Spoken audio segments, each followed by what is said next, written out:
നോർമലായിട്ട് ഒരു day in my life എങ്ങനെ രാവിലെ തൊട്ടിട്ട് എങ്ങനെ കഴിച്ചു തുടങ്ങും?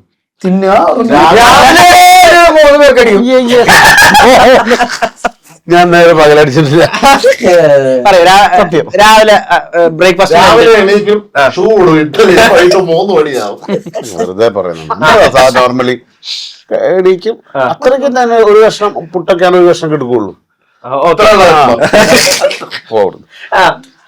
വളരെ കുറച്ച് ഭക്ഷണം കഴിക്കുള്ളൂ. നിങ്ങൾ ഒരു കേസ് എന്റെ ഒരു ചോറൊക്കെ ഒരു കഴിക്കുള്ളൂ, കറികൾ പറയരുത്. പോലെ അപ്പൊ കുറച്ച് കാർബ്സ് കുറെ പ്രോട്ടീൻ അങ്ങനെ അതാ നല്ലത് തോന്നി. ചിലർക്ക് ഞാൻ കറികൾ കൂടുതൽ എടുക്കും, ഇത് കുറച്ചെടുക്കും, അത്രയും. നോബിചേട്ടൻ്റെ ഒരു ഡേ ഇൻ മൈ ലൈഫ് എങ്ങനെ? അതല്ലടാ, സാധാരണ രാവിലെ എണീക്കുന്നു, കാപ്പി കുടിക്കുന്നു.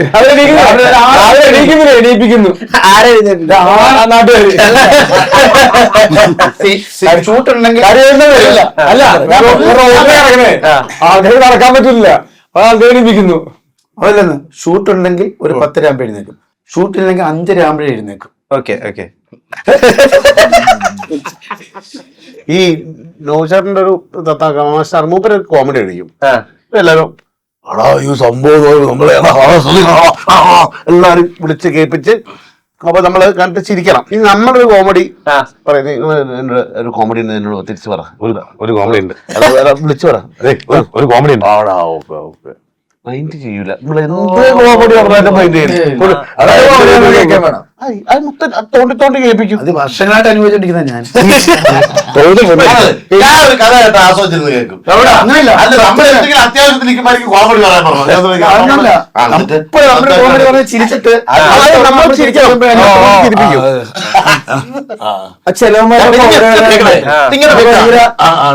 ഭയങ്കര പ്രശ്നമുള്ള കോമഡി പറഞ്ഞ ആൾക്കാരുണ്ട്. എന്നോട് ഭയങ്കര ചാൻസ് ചോദിച്ചു കൊടുക്കും. സിനിമയിൽ ഭയങ്കര ആഗ്രഹമുള്ള ഒരുത്തനാ. അപ്പൊ ഇവൻ എന്റെ വീട്ടിൽ വന്നേക്കണേ കഥ പറയാനായിട്ട്. അപ്പൊ ചേട്ടൻ ഒരു ബിഗ് ബഡ്ജറ്റ് പടവും, ചേട്ടൻ സഹായിക്കണം എന്നൊക്കെ പറഞ്ഞിട്ട് വന്നേക്കണേ. കഥ പറയുക, ഒരു റോട്ടിൽ കൂടി ഭയങ്കര പോഷായിട്ടുള്ള ഒരു വണ്ടി ഇങ്ങനെ പോയിക്കൊണ്ടിരിക്കുകയാണ്. ഇതിന്റെ ഓപ്പോസിറ്റ് വേറൊരു പോഷ് വണ്ടി വന്നിരിക്കുകയാണ്. ഇത് തമ്മിൽ കൂട്ടിയിടിച്ചു. പണം നഷ്ടം, ഭയങ്കര പ്രശ്നമായി. രണ്ട് വണ്ടി, രണ്ട് പോഷ് വണ്ടിയാണ്. അപ്പൊ ആൾക്കാരൊക്കെ കൂടി. അപ്പൊ ഒരു വണ്ടിയിൽ നിന്ന് ഇറങ്ങുന്നത് ലാലേട്ടനാണ്. ലാലേട്ടൻ ഇറങ്ങിയപ്പോ എല്ലാരും കൂടി ലാലേട്ടന്റെ ഭാഗത്തായി. കുറെ പേര് ലാലേട്ടന്റെ ഭാഗത്തോട്ട് പോയിട്ട് അവരുടെ വണ്ടി അടിച്ചത് തുറക്കടാം എന്നൊക്കെ പറഞ്ഞിട്ടൊക്കെ മുട്ടൊക്കെ ചെയ്ത് അതിൽ നിന്ന് ഇറങ്ങണത് മമ്മൂക്കയാണ്.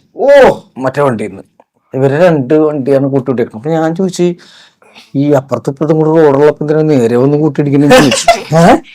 അപ്പൊ അത് ചേട്ടാ കഥയിൽ അങ്ങനത്തെ ചോദ്യം പാടില്ല എന്ന് പറഞ്ഞ് ഇവർ പ്രശ്നമായി. അപ്പൊ ഇപ്പുറത്ത് മമ്മൂക്കയുടെ കൂട്ടത്തിൽ കുറച്ച് ആൾക്കാർ, അപ്പുറത്ത് ലാലേട്ടന്റെ കൂട്ടത്തിൽ കുറച്ച് ആൾക്കാർ.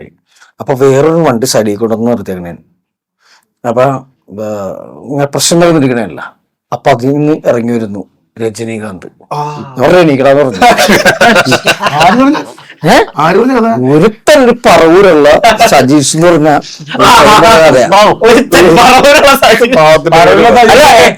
എന്നെ പിഷാരേട്ടന് സ്ഥിരം വിളിക്കുന്ന ഒരുത്തനാണ്. അവൻ എന്ന് പറഞ്ഞ ബിഗ് ബഡ്ജറ്റ് പാൻ ഇന്ത്യൻ സ്റ്റോറിയാണ്. ഇടയ്ക്ക് പറഞ്ഞതില് ചീരിച്ചു കൂർമ്മത്തി പേര് കഥയുണ്ട്. അത് ധർമ്മേട്ടൻ തന്നെ പറ. ആട് സെക്കൻഡ് കഴിഞ്ഞിട്ട് എറണാകുളം IMA ഹാളില് ഫംഗ്ഷൻ വെച്ചേക്കണാണ്. അപ്പൊ ഞങ്ങളുടെ ഒക്കെ വലിയ എല്ലാവരും കട്ടൗട്ടുകളുണ്ട്. അപ്പൊ ഞാൻ 5 അടികളുള്ളൂ, അതിനെക്കാട്ടി 7 അടികളിൽ കട്ടൗട്ടർ, 8 അടികളിൽ കട്ടൗട്ടർ. ഞാനൊക്കെ നിൽക്കണത് എല്ലാരും നിൽക്കണ കട്ടൗട്ടറുണ്ട്. പരിപാടിയൊക്കെ കഴിയുമ്പോ ഇത് വേസ്റ്റ് ആവുമല്ലോ. ഞാൻ നോക്കിയപ്പോ കൊള്ളാം. അപ്പൊ എന്റെ വണ്ടിയിൽ ഇട്ടിട്ട് പോയപ്പോഴും പ്രശ്നമാണ്. അപ്പൊ ഞാനത് എടുക്കാൻ തീരുമാനിച്ചു. എൻ്റെ ഒരു സ്റ്റാൻഡും കാര്യങ്ങളൊക്കെ ഉണ്ട്.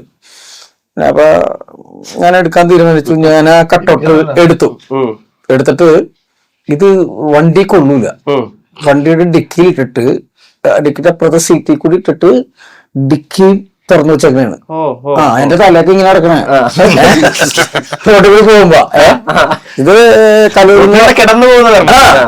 അപ്പൊ വരാപ്പുഴ എത്തിച്ചാൽ മതിയല്ലേ കലൂരിന്നു. അങ്ങനെ എത്തിച്ച് ഞാൻ കൊണ്ടുവന്ന് ഇത് നേരെ കൊണ്ടുവന്ന് ഇവിടെ ഇത് പോസ്റ്റ് ചെയ്യണമെന്ന് ഒരു പിടുത്തൂല. അവിടെ നോക്കില്ല. ആ വീട്ടില് വൈഫും പിള്ളേരൊക്കെ ഉണ്ട്. അപ്പൊ ഞാൻ കണ്ടിട്ട് ഒരു 3ാമത്തെ നിലയിൽ ടാങ്ക് വെച്ചിട്ടുണ്ട്, വാട്ടർ ടാങ്ക്. അവിടെ കൊണ്ട് ചാരി വെച്ചു. അപ്പൊ എന്റെ കട്ടൗട്ടർ വലിയ കട്ടൗട്ടർ ആയതുകൊണ്ട് ഇങ്ങനെ നിക്കണത് വളവേണ്ടേ, അതിന് പട്ടിക വെച്ചാലും നേരെ ഉള്ളൂ. ഇത് ഇങ്ങനെ നിക്കണേ. അപ്പൊ വീട്ടിലെപ്പോഴും ഞങ്ങള് ഇത്തിരി വൈകി കിടക്കുന്ന ആൾക്കാരാ. അതിങ്ങനെ അപ്പൊ അവള് എന്റെ വൈഫ് ഞങ്ങള് ഒരു 10-12 മണിയൊക്കെ വൈകി കിടക്കണ. അപ്പൊ ഇവള് ഈ ഏറ്റവും മേളില് ആണെന്ന് ഈ പിള്ളേരുടെ യൂണിഫോം ഒക്കെ ഉണക്കാനിടുന്നതൊക്കെ അതെടുക്കാൻ വേണ്ടി ഇവള് ഒന്ന് അവിടുത്തെ സ്റ്റെയർ കയറി ചെല്ലാൻ നേരത്ത് ഞാനിങ്ങനെ നിൽക്കണല്ലേ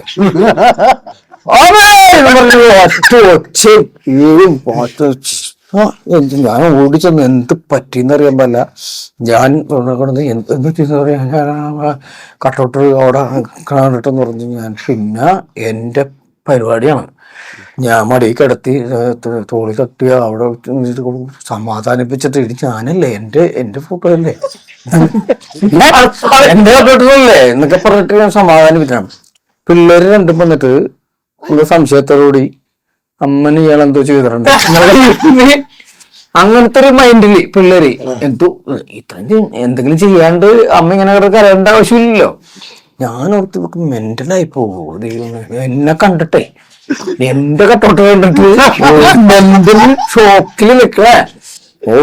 4 മണി വരെ വെളുപ്പിന് സമാധാനിപ്പിച്ചിട്ടാണ് ഞാൻ ആശുപത്രി കൊണ്ടുപോകണോ എന്ത് ചെയ്യണം ആരെ കൊണ്ട് ഇത് ഏൽപ്പിക്കുന്നത് എന്ന് പറഞ്ഞ ഒരു പിടുത്തില്ലാതെ അങ്ങനെ എന്റെ കട്ടൗട്ട് കണ്ട് പേടിച്ചതാണ് ഈ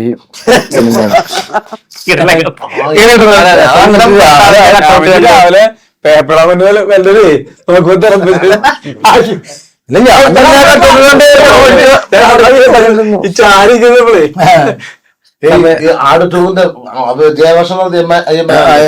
സ്കിറ്റ് കളിച്ച് നെൽസന്റെ കുടിയ ഹൈലൈറ്റ് നിക്കണം. കളിച്ചോണ്ടിരിക്കുന്നത് കുടിയന്റെ സ്കിറ്റാണ്. അപ്പൊ ആൾക്കാർ ചിരിക്കുന്നു.